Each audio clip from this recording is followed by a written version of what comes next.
หอยเน่าหอยเม่น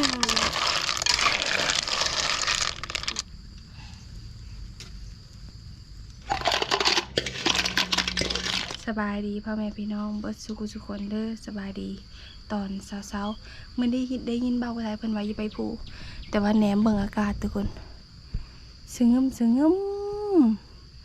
ขนาดพ้นมีตกก็ยังสงึมอยู่ทุกคนอากาศนี่แปรปรวนขนาดเบาอะไรเพิ่นก็ว่าอย่าขึ้นผูแล้วก็เพิ่นก็จมทุกคนว่าเพิ่นเจ็บกระเพาะมาได้อาทิตย์หนึ่งเลยทุกคนแบบว่าแนวเอ็ดเตียงเขาเช้าไทยนั่นก็ทั้งเอ็ดแล้วก็ทั้งจมไปเพราะมาเจ็บกระเพาะอันนี้ก็เช้าไทยก็สั่งยามาให้กินกับมืดลายแชนเติบเลยทุกคนสั่งยามาให้เพิ่นกินนี่ก็ยังไม่ไข่อันนี้ก็ยังเก็บอยู่เพิ่นจาว่ายืนผู้เช้าไทยว่ามีเผาขึ้นก็ได้ทุกคนเพราะว่าเจ็บกระเพาะแน่ก็เลยแบบมีเยอะไปไกลนะ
มืดคึ้มตั้งซอมาเลยทุกคน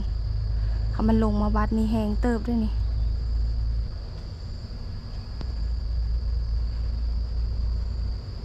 กุกมาหุ่ม2-3กุกกับเบิดอันนี้ก็เริ่มหยุบเลยทุกคนอันนี้ก็หยุบไปทีเรียบร้อยเบิ่งคุณอะมืดคึ้มวันนี้จะมาออมให้กินหอยต้องต่อก้นมันก่อนเลยกันเลยกัน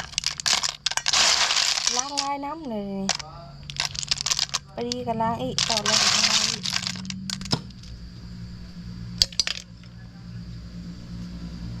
ดังตายก็ด้วย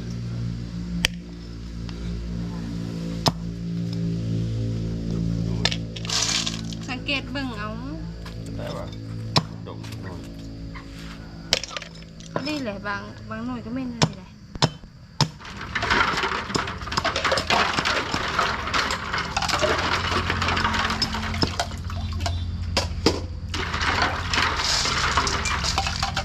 น้ำกับมีหมา2 มือ 3 มือเลยเนาะได้กลางน้ำพ่นเนาะน้ำพ่นไหลถ้วยไหลโบได้น้ำอาบก็คือได้เอ็ดทั้งหลิงเพื่อมันเข้าไปห้องน้ำหนึ่งจะได้น้ำอาบทำหนีจะไม่ได้น้ำอาบ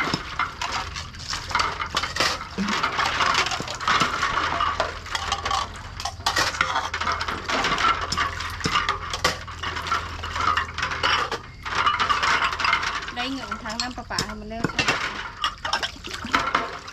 ทางมาป่าธรรมดาธรรมดา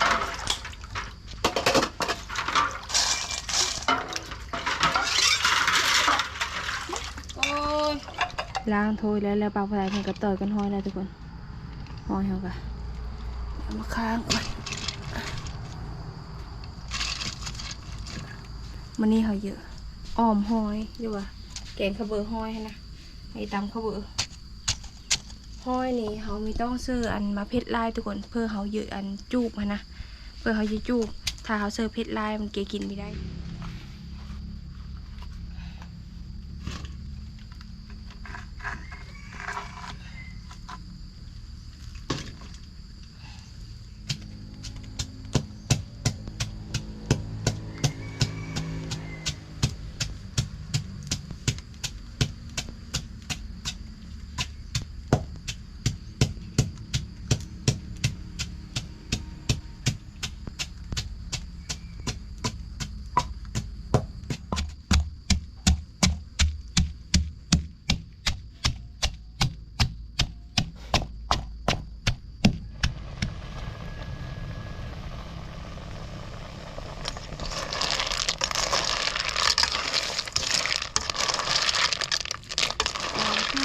หอยเน่าหอยเม่นเดี๋ยวทุกคนเอาหอยยัว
เวลา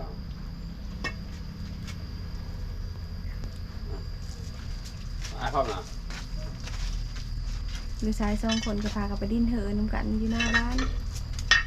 จะนำมากินข้าวเด้อ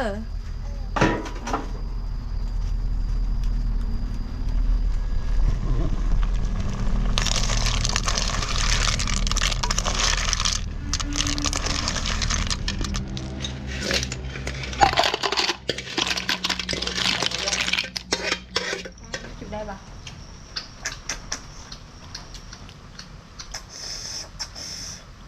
มึงตาของมันเหรอ จูบอกก้นเหมือนกัน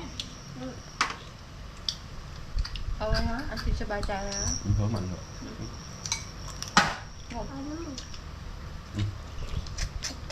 น้องพลอยเหรอ เอาจิ้มอ่ะ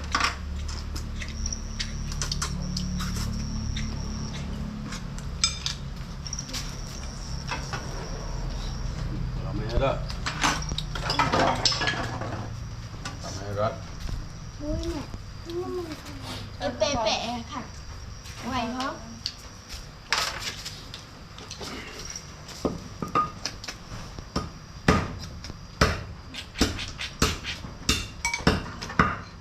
แม่ก็จุบไม่ได้กันเลย เขาจะจูบไปกัน จุบไม่ได้กันจังเลย ก้นนั่นเด้